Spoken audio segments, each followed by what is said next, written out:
चलो भाइयों, तुम्हारा क्वेश्चन नंबर है 9, एक्सरसाइज 9.1। देखो क्या है। The angle of elevation of the top of a building from the foot of the tower is 30 degree. यानी एक बिल्डिंग है, ये रही बिल्डिंग हमारी, बीजी बिल्डिंग है, और एक दूसरा है टॉवर, टी आर एक टॉवर है। अब इस बिल्डिंग के टॉप को, जो कि जी पॉइंट है, इस टॉवर के फुट से अगर मैं देखूं तो एंगल ऑफ एलिवेशन कितना बन रहा है, 30 डिग्री बन रहा है। And the angle of elevation of the top of the tower from the foot of the building is 60 degree. अब अगर इस बिल्डिंग के फुट से, फुट है हमारा बी, इस टॉवर के टॉप यानी आर को, अगर मैं बी से आर को देखूं तो एंगल ऑफ एलिवेशन कितना बन रहा है, 60 डिग्री बन रहा है। क्लियर है। If the tower is 50 metre high, ये रहा हमारा टॉवर, 50 मीटर ऊंचा है।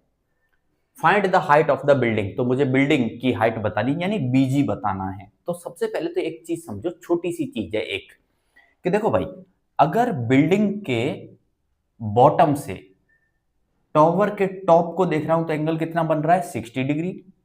और टॉवर के बॉटम से बिल्डिंग के टॉप को देख रहा हूं तो एंगल कितना बन रहा है, 30 डिग्री। इसका मतलब क्या है, इसका मतलब यह है कि ये 30 डिग्री कम है। एंगल कम कब होगा, जब ऑब्जेक्ट की हाइट क्या होगी, कम होगी। इसका मतलब बिल्डिंग की हाइट क्या है, कम है। इसलिए देखो, मैंने टॉवर को लंबा बनाया है और बिल्डिंग को कैसा बनाया है, छोटा।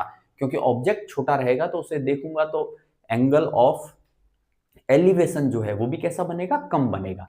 तो 30 डिग्री है, इसलिए ये जो हमारा बिल्डिंग है उसकी हाइट को मैंने कैसा दिखाया है, छोटा दिखाया है। क्लियर है। चलो अब सॉल्व करते हैं। तो सबसे पहले हम ट्राइंगल उठा लेते हैं, ये वाला R T B, triangle R T B. अब देखो क्या लगाएं, साइन लगाएं क्या, परपेंडिकुलर अपॉन हाइपोटेन्यूज। परपेंडिकुलर तो है मेरे पास, लेकिन हाइपोटेन्यूज मुझे निकालना नहीं है, तो फायदा क्या है, कोई फायदा नहीं है। कॉस लगाएं क्या, बेस अपॉन हाइपोटेन्यूज। तो हाइपोटेन्यूज तो मेरे पास है ही नहीं, बेस भी नहीं है मेरे पास, तो कॉस लगा के भी कोई फायदा नहीं है। टेन लगाएं क्या, परपेंडिकुलर अपॉन बेस। यस, कैसे, परपेंडिकुलर है हमारे पास 50, तो बेस निकल के आ जाएगा। तो लगाओ भाई, टेन 60 डिग्री बराबर परपेंडिकुलर, परपेंडिकुलर क्या बनेगा, R T upon base, base क्या है, टीबी। तो टेन 60 कितना होता है, √3 बराबर आर टी, मुझे पता है 50 है, डिवाइड बाई टीबी निकालना है हमको।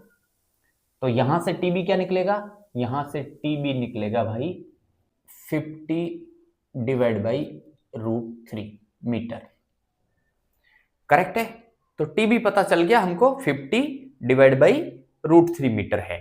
चलो अब हम दूसरा ट्राइंगल पकड़ लेते हैं। ट्राइंगल पकड़ो G T B, triangle G T B. फिर से 10 लगाएं तो 10 30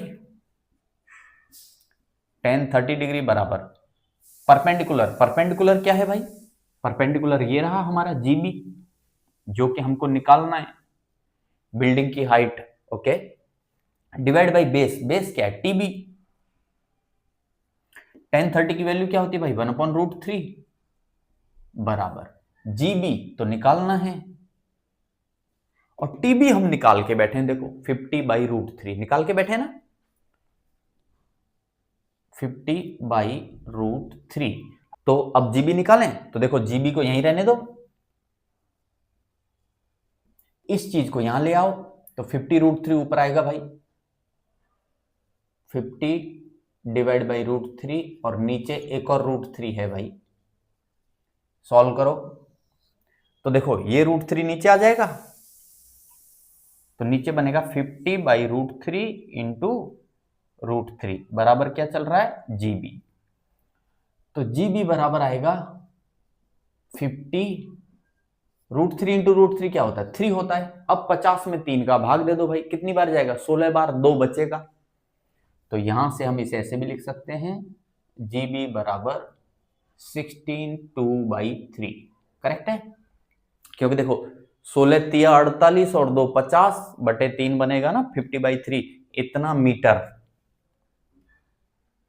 तो ये आ गई हमारी बिल्डिंग की हाइट। क्लियर है? ओके।